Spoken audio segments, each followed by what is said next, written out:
Hello. ধুর ফাঁকটা খেলা একদম। সবগুলা একটা পোলাপানও বল বা ভালো করে নাই। সব বাজে বল করতেছে।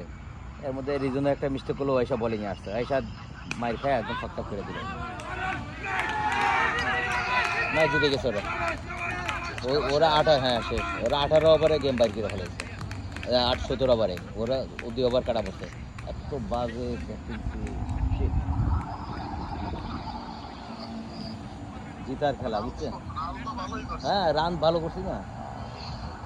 বল যে প্রত্যেকটা বলারে বল বাজে করছে। প্রত্যেকটা বলারে বল বাজে করছে।